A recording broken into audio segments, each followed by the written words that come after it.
This week, a British newspaper predicting a Great Depression in the U.S. this year. Are we really going to see breadlines again, or is that doom and gloom headline just a great big lie? Good morning, everyone. Glad to have you. I'm Neil Cavuto, here to give us the facts and the bottom line. Charles Payne and Tracy Burns, Adam Lashinsky as well, along with Troy Dunn and Peter Schiff. So let's get some of these numbers to tell the story. Back in 1933, nearly 25% of Americans were out of work. That's nearly 5 times as many today. Back then, a majority of Americans didn't even own homes, and of those who did, 10% of those homes were in foreclosure. Today, about 2%.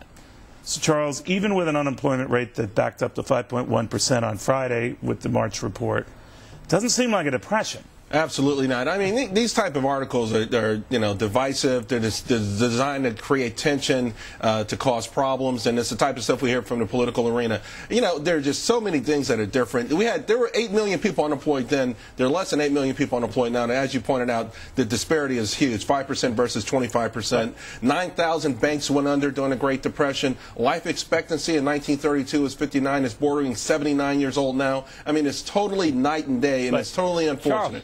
Charles, you know, it's just getting started. This is not 1933 yet. It's still 1929. The bubble just burst. You have to remember what caused the depression in the first place. Back in the 1920s, the Fed kept interest rates too low. They blew up a stock market bubble. When it burst, the government tried to ease the pain of the recession, and with foolish policy, they created the depression. Well, let me ask you, Peter, are you saying we're heading to a depression? We could, only this one would be an inflationary depression, which would be much worse. Okay, so everything would look like we're looking next year. The whole world would be in black and white. It's pretty much what we had then. All right, so Tracy, what do you think? If we were even close, Peter, I wouldn't be killing myself to get Jonas Brothers tickets for my kids. I had to practically stand online for the Wii. Apple came out with great numbers. RIM came out with great numbers. We wouldn't be seeing Monsanto came out with great numbers. We wouldn't be seeing this kind of stuff if it was doom and gloom. And this is not a precursory to the end. This is not. As a matter of fact, we're just starting to get done with this nonsense. No, we're not. Quite frankly, it's the beginning. Absolutely Let me bring Troy in. Troy Dunn, what do you make of this?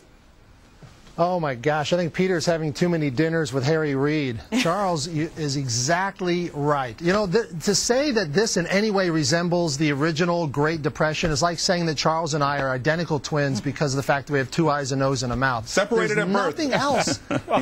Yeah, well, you know, the last time Charles and I were on the show together, he recommended Bear Stearns. So what are you going to do? All right, well, Adam Lashinsky, let me get your take on that, because if you read this article, it's only slightly crazier than the headline.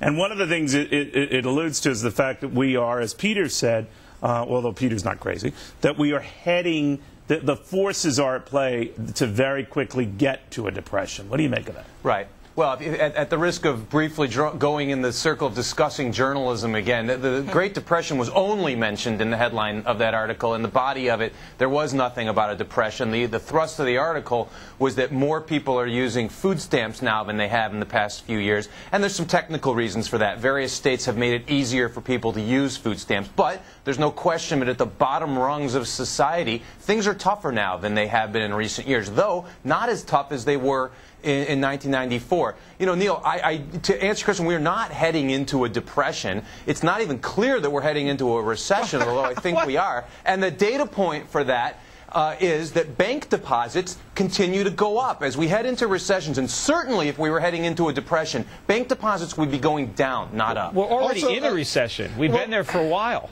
Peter, also, we may not be, Peter. Last time you were on the show, I recommended Washington Mutual at 11.5 and took profits at 17.5. I wasn't. Also, you talk about commodities. Yeah, the commodities boom is making America wealthy. Have you looked at commodity stocks lately? The ones I've been recommending on the show? I own let me tell you something. Of course I've looked at them. I own them. This doom and gloom stuff, I tell you, is really bad in the sense that you make people feel bad. I hate that people in America have to feel bad when they're doing great things. Adam said this is better than 1994. It's better than 1980. It's better than all of the 70s, most of the 60s, most of the 50s. No, I mean, do your homework, Charles, Peter. You got to pull that wool out of your eyes, Charles. I have done my homework. That's how come I've nailed this thing so accurately for so many years. No, but Peter, if you say it enough, Neil, everyone could nail it. I'm going to start saying something and just stick by it for the next 10 years. I know, Peter, look at balance sheets. The Cubs are going to win the World Series. I'm saying it now. Look, All right. look, we can't argue with the facts. Go ahead.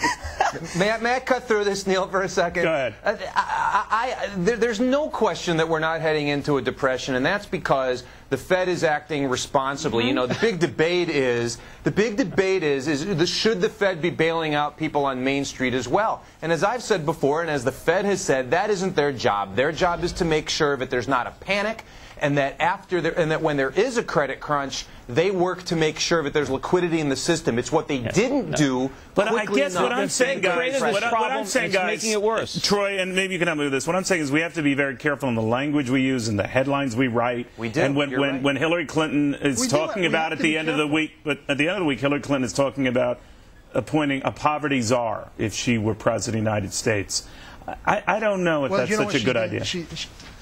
Yeah, you know what? She's catering to the concept that misery loves company. She wants to be the rescuer and the big Robin Hood of it all. But you're absolutely right, Neil, that we're going to create a self-fulfilling prophecy for some people. You know, not everybody's feeling any one thing at any given time. Like we all don't have a rainstorm at the same time. You know, Michigan's up there thanks to the auto industry's unions. They're having the highest unemployment in the country, while people like Utah, who are in the steel manufacturing business, the same type of industry, are having some of the lowest unemployment. It isn't anything happening nationally. It's individual and organizational decisions. People need to get rid of this chicken little mentality, because here's what I'm afraid is going to happen. If people listen to Peter, and people like Peter, the same people that held on to their real estate investments too long and got stuck in their flip. If they listened to me, they didn't do that. They're going to wait too long to come back into the market. No, I'm the one that told them to sell. If you run fearful, you're going to broke. I want to say one thing. You're going to make people broke. A report was out this week. I've been making them rich. What, are you kidding me? A report was out this week that in the top 50 cities in America, only 52% of kids are graduating. That's the type of stuff we should be worried about. That's the type of stuff that could propel us into something drastically like the Depression years We down have the road. some very serious we're nowhere near problems. one right now. Don't diminish them or belittle them. The Fed and the government helped create them. Now this foolish policy is making them worse. These are real problems. These are very serious. You don't want to be Pollyannish about this. And my advice for the past 8 to 10 years has been dead on accurate. The people who have followed it have made tremendous amounts of money, while the people who have followed the Pied Pipers on Wall Street have lost a bunch, especially when you Neil, look back let me make a political observation. To have a poverty czar would not be the dumbest idea in the world. To Charles's last point, when not enough children are graduating from high school, in part that's a poverty problem. You know what? We could use a poverty czar in the best of times in America. That's just politics and policy. It's not a terrible idea. If she's going to do that, she might as well have a pasta czar, and I'll volunteer. All right, guys, thank you. We're going to take a quick break here.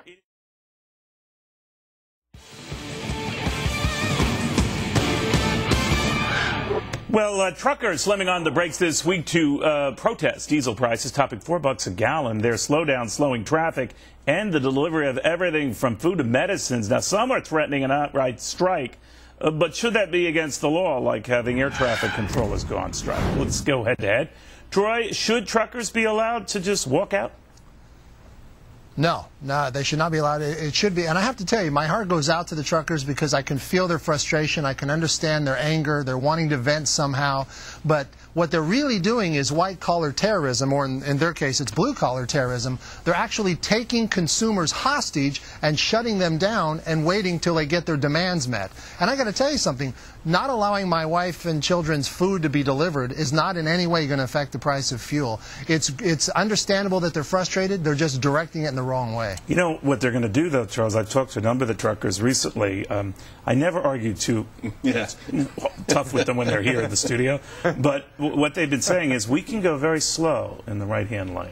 Yeah. All right? In other words, there's this idea of just dragging. What do you make of that? Well, you know, strikes in general have been really stupid and bad ideas. And, you know, it's so interesting because when I was growing up, we used to look for the union label. Like, people wanted to support strikers. These days, you know, we saw a big strike in New York with the Broadway stagehands. It cost thousands of New Yorkers their livelihood right during Christmas. Same thing in Hollywood. I don't know who's running these unions right now, but these type of strikes are stupid and divisive as far as being illegal. Certainly food, medicine, fuel. If they want to, they have to figure out a better way to articulate their message, because we're all getting hit by higher fuel, not just them. Yeah, I'm wondering too, Tracy. I mean, when you look at when they are on the right side of the road and all, the traffic trying to go around them, those folks are paying the same high fuel prices.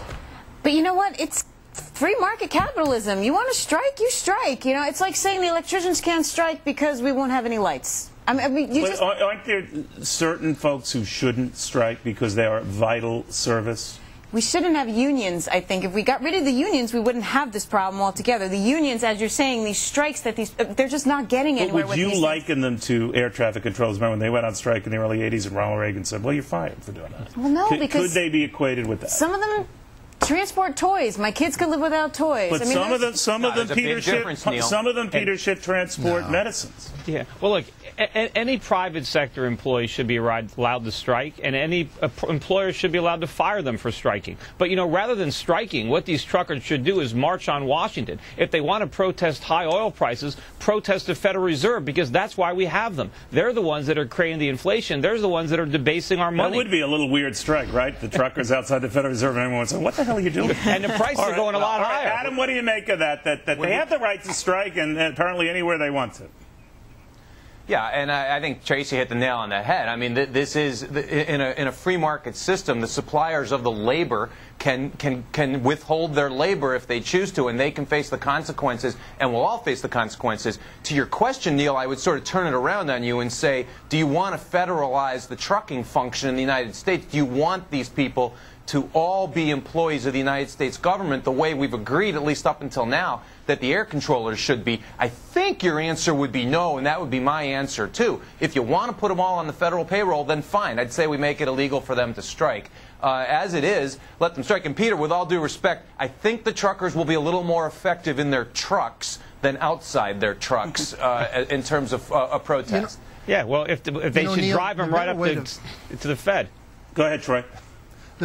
No, I just say the better way to fix this kind of a problem. If I were a trucker, I would do the same thing we do in this economy anytime we want to send something up the ladder, send something down, and that is to vote with your dollar. And what the truckers need to do if they want to organize themselves is they need to all say, you know what we're going to do? We're going to select the one oil company that we believe is the friendliest to our cause and that is the most fair with fuel pricing, and we're going to tell every trucker in America that's the only place we're going to buy diesel. There's 5 major oil companies in America. 4 of them will panic if that actually happens. And that's called voting with your dollar. That's how you make things happen in this economy. You don't pout, you move. There's a more realistic solution. They need to raise their prices, and obviously they're having trouble raising their prices. This will get worked out, and it's just going to be messy in the meantime until it does. Either they'll be able to raise their prices, a lot of industries, or the economic situation will settle that out. That's why I can't understand. A whole lot of industries have fuel surcharges. This week we saw FedEx stock go through the roof. You know, the rails are doing extremely well because they don't have the problems that truckers do. They may have to go get Chris Christopherson and, you know, Convoy and do it the right way, maybe to Peter Schiff's point, but don't go to the Fed, Peter, because it's really China and India. They may have to attack them for using up so much fuel as well. They're not causing it. Their economies are growing. We're the ones that are creating the inflation. Well, if they protest outside the Federal Reserve, at the very least, they'll make the media think. And that's probably not a bad idea. All right? Everyone's saying, what the heck are they doing? All right, it is of your favorite. Stocks under $10 a pop. Names that won't cost you much, but could make you a buck.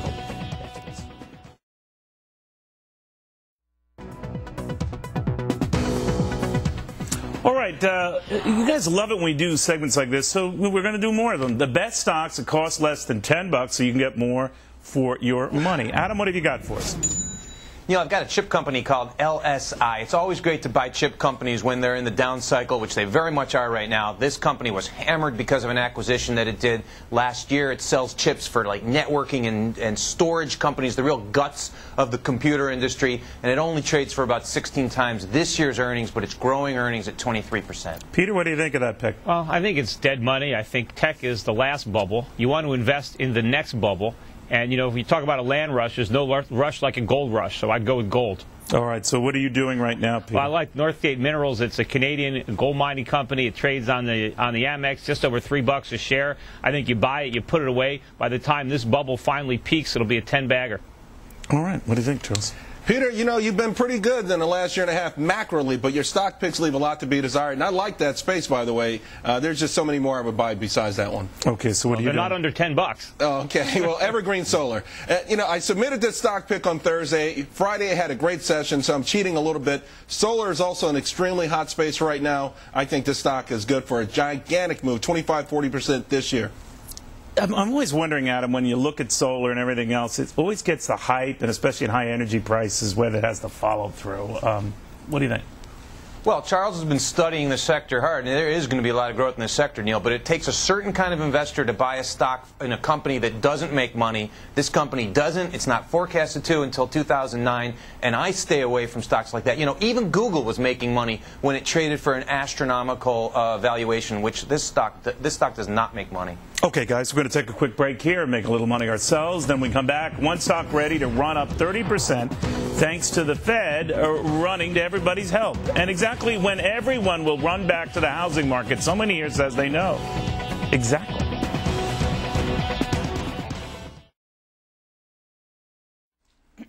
All righty, we are back to go on the spot. Troy, what do you have? Listen, the Oklahoma land rush of the 1890s was nothing compared to what's about to happen. In September, the Great American Home Rush will begin. By then, everybody who's defaulting will have defaulted for the most part. Everybody who's trying to pay their mortgages, their credit cards will have been maxed out. And all of those, and there's thousands, tens of thousands of buyers and investors who are quietly sitting on the boundaries waiting for somebody to say, we've hit the bottom. And as soon as somebody makes that announcement, the feeding frenzy begins. But do they ever make an announcement like that, Troy? I've never heard. No, you know what, Neil? I'm hoping you make the announcement, because the sooner somebody says it, that self-fulfilling prophecy will begin. All right, I'll wait for that. I'm already buying myself. I'm already buying. Okay, Adam Olshinsky.